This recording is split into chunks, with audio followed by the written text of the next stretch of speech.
current state of the Stewart Reidpath replica. Got the lining done on one side of the body shell, the same as it was in the running session that I made ages ago. Paint is flaking off in places. His enamel really does not like sticking to lead, which is perfectly understandable. Very little sticks to lead, that's why it's used in roofing and many other applications. What's different from the pictures that you've seen in the video thus far is the chassis. I have both of the mounting holes drilled this time, or now rather, as the pictures that you have seen previously in this video only had one mounting hole drilled. I think it was the front one. Obviously didn't have the two holes tapped for the pickup plate, and didn't have the 3 axle holes or the slot milled for the drive gear. Now, if I remember to bring my screwdriver over to the shop, that'll be better. Magic. The holes are actually oversized in the original shell, as the originals were long past their usefulness. These are... I think these are 6BA now. No. Nope, they're 4BA. They should be 6BA, rather. There we go. As you can see, this is why I mentioned I think it was ground out to clear a triang pattern motor, as the angle of this very closely matches an XO4. And that's a lump of JB Weld holding the steam dome on, because the nut was missing. I said all original fittings, there mostly. The buffers were there, the funnel is there. The stud that holds it on had sheared off in the smoke box, which really annoyed me, so I just JB welded it on. And the nut was missing for the dome, so that's JB welded on. But the whistles are here, the funnel is right because it's tapered, unlike the vast majority of other models. Added a new vacuum tube and basically put the thing back together. If you can see, my JB Weld skills still need a bit of work, and it is also unfortunately missing the 3 pips. It's actually missing 4 of the 6 pips that should be on the boiler, but I've got an original Reidpath shell, I'm not going to complain too much. Anyway, most interesting part really is this, as I call it the newest Stewart Reidpath chassis and motor block ever built, and whilst that is true to an extent, it's also significantly different from the original, as these are just brass armature arms rather than... I think the originals are steel with a bronze bushing pressed into them, but yeah, that's an awful lot of complicated work that I really didn't want to get into, because this thing is complicated enough as it is. I didn't actually have a piece of brass big enough, so this is 2 riveted together. You can see the rivets there and what's left of one there.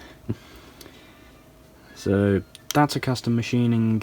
These are pieces of 10mm by 4mm brass cut to length and then held together in a vise, faced, drilled and slightly countersunk. In the bottom there's 1 hole drilled here. No, don't forget what that's for. It's just been a while since I've looked at this thing. That's for the wire to pass through for the pickup plate, because obviously it takes its earth from the chassis itself, because that's where the axles run. There's a slot machine there for the drive gear, which is going to be the aluminium gear out of a Trix locomotive. One of the AC ones. I can't quite remember which model, but anyway, it's a bit I've had in my spares box for years and I finally get to use it, and it's the same tooth pitch as Hornby Ringfield motors, which is absolutely fine. So the drive gear off the armature, which I've yet to assemble and wind, it's in this bag of bits somewhere. Drive gear is the 12-tooth, I think, gear out of a Ringfield motor. Hang on. No, the 11-tooth gear, I'm sorry, out of a Ringfield motor, which also serves as the centre hub for the larger plastic gear out of a Ringfield motor, because I really did not want to cut 52 teeth into a brass disc, which is what I was going to do originally, but I decided, this is close enough. Then on the other side you have the 2 slots milled for the brushes, as the commutator is on this side, and then there's 2 transfer gears. So you've got the gear reduction from the drive gear to the larger transfer gear, and through 2 more 11-tooth Ringfield gears with the original Ringfield stop and circlip, going to the Twin Trix gear on the axle, which gives you a fairly hefty reduction, as this motor is this armature is absurdly thin, so I imagine torque is going to be minimal at best. That, and I haven't even wound it yet, so I don't even want to imagine just how interesting this is going to be. Now, the original Reidpath models had, I think, a ferrite ring magnet that was inserted from the bottom, held on with a steel retaining plate. Mine doesn't, because that's... I mean, it's 2 pieces riveted together. This thing is flimsy enough as it is. The fact that it's actually held together is pretty remarkable. I didn't want to go milling a great big slot into it, plus I got the measurements wrong for where the gears are, so I don't actually have the room to put a ferrite ring in here anyway. So I've instead elected to just put a neodymium magnet in top and bottom, which I haven't drilled the holes for yet. So I'll probably still need a steel retaining plate anyway. That's taking this off. The 2 bolts that hold the motor block on, which are absurdly tight, also serve to hold the 2 halves of the chassis plate together. That's why the thread's so long. It was just easier to make that way. Also held together by the 2 bolts which hold the small piece of Tufnol on, which will serve as the plate to which I will mount the pickups when I eventually get around to making it. And now that I've taken these to bits, it all falls apart, because of course it does. But this is the chassis plates. So you can see very slightly chamfered on the inside edge, so that, well, A, so that the 2 halves will press back together correctly, and B, so it gives somewhere for the oil to pool and keep lubricating the axle. So yeah, that's the bulk of the hardware. All that's left is what's in this bag. So this is the drive axle, which has the, if it would focus, come on, I still need a better camera, there we go, that'll do. So that's the Trix gear, which is aluminium of all the weird materials, which I say machined down, by that's machined red. I put it in the chuck of my drill and span it against a file, because I'm incredibly lazy. But it worked, and it's a consistent thickness, which is absolutely fine. Which is also why I'm glad the chassis is in 2 halves, as it means I can actually press this onto the axle and then just drop it right through the middle, like so. Now, the biggest problem that I have at the moment is these holes are far too tight for the axles.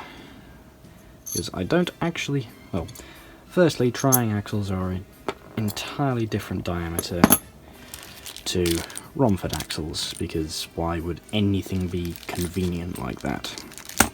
And secondly, I don't actually have a drill the right size for either of them, so yeah, that's going to be interesting.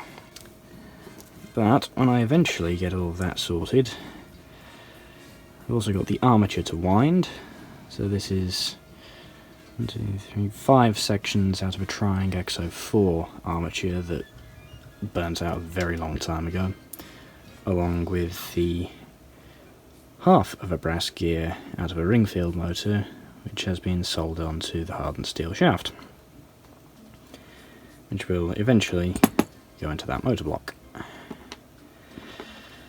And I've also got the commutator from a Ringfield motor, which I've been experimenting with reducing in diameter, as they're currently far too big, and it's reasonable.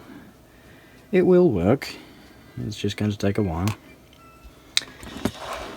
And then once I've got all that finished, when the holes in the chassis are the right diameter, and when I've got the armature wound, and when I've made the brushes, which I've already got the brass for, then comes the fun bit of actually putting the wheels on, which does look absolutely marvellous. That's the centre idle, the blind driver, that's the drive.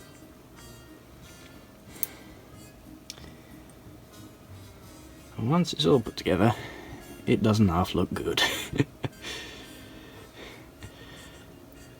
It just puts a grin on my face every time I see it. I think the wheels are slightly too small, but they're close enough that I don't really care. Plus, they didn't cost me anything, as I was given them in a box, and they've been clogging up said box for a very, very long time. So, yeah. That is the current state of things. So the next step is... well, really, the next step should be wind the armature and see if the damn thing is actually going to work. And after that, enlarge the holes in the chassis plates so that I can put the axles through, paint the thing, put the axles on, make the pickups, and see what happens. All very exciting. So yeah, that's the current state of things.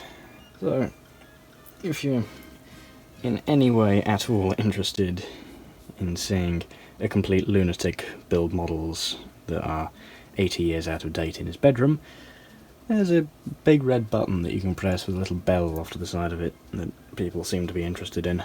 I don't know why. And if you want intermittent updates whenever, well, every when I think about it, I also have a Twitter that you can find on my channel page. There used to be a button on the banner, but YouTube seems to have yeeted that feature along with being able to see dislikes, so that's fun. Just look at my About tab, it's also printed on my banner, so you can find my handle pretty quick. Yeah, that is the end for the moment, until I get round to doing anything else with it. So I shall see you lot next time.